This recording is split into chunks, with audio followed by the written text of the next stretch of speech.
Hello and good morning, everyone. I am Dr. Anil Manji, Assistant Professor in English from Government Engineering College, Raipur. I welcome you all to today's lecture, The Restoration Drama.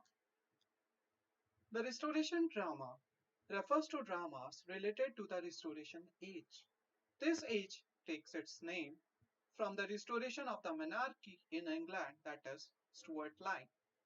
Charles II to the English throne in 1600, which lasted until 1700.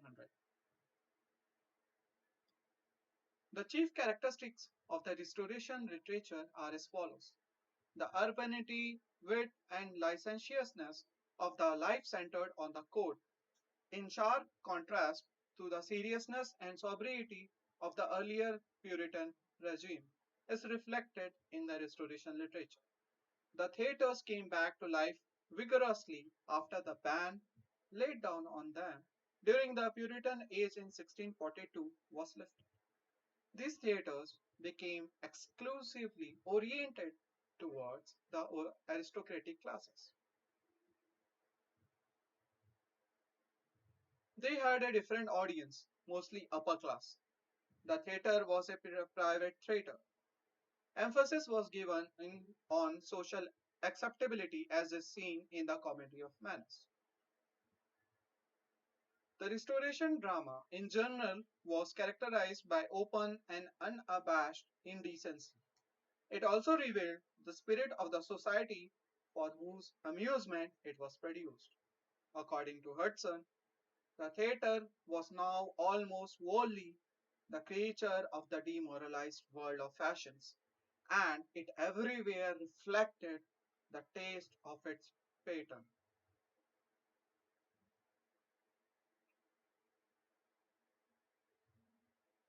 Let us know something about the Restoration comedy.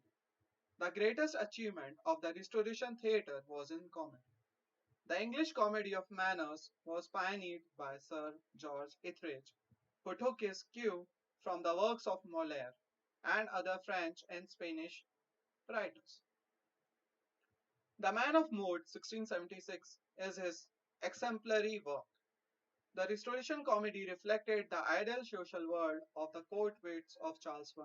Here is an image of George Etheridge, and Restoration comedy, according to Moody and Lovett, is a genuine reflection of the temper, if not of the actual life, of the upper class of the nation, and as such, it has a sociological as well as a literary interest. The comedy of Restoration includes examples like William Wycherley's The Country Wife, 1672, William Congreve's The Old Bachelor, 1693, Love for Love, 1695, The Way of the World, 1700. The other names of Restoration comedy writers include Apravan and John Vanbrugh. The Buick's Stratagem 1707 of George Farquhar is usually considered as the last true exponent of Restoration comedy. Looking forward to Restoration tragedy, the tragedy was equally artificial in the Restoration age. It never achieved the same status as earlier and not in fashion because the upper class favored comedies.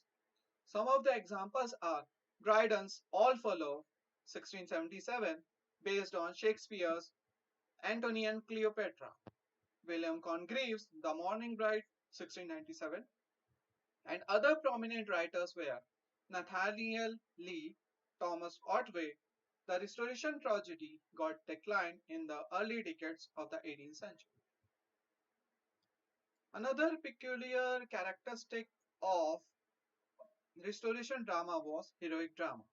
Heroic drama was the most common, for which Dryden says an heroic play ought to be an imitation, in little, of a heroic poem, and consequently, love and valor ought to be the subject of it. It has been quoted from Preface to the Conquest of Granada, 1672.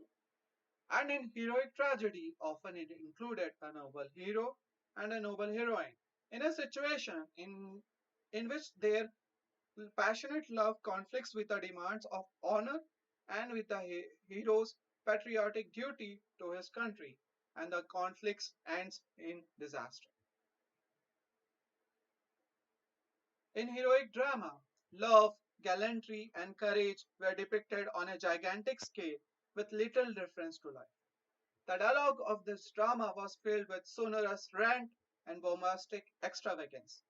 In these heroic plays, rhyme displays blank verse. This rhyme was advocated by Dryden in his essay of dramatic poesy. Dryden himself was the principal master of this form, which got its perfection in his Tyrannic Love or the Royal Martyr, 1669, and the two parts of his Conquest of Granada, 1672. So that's it for today. Thank you very much.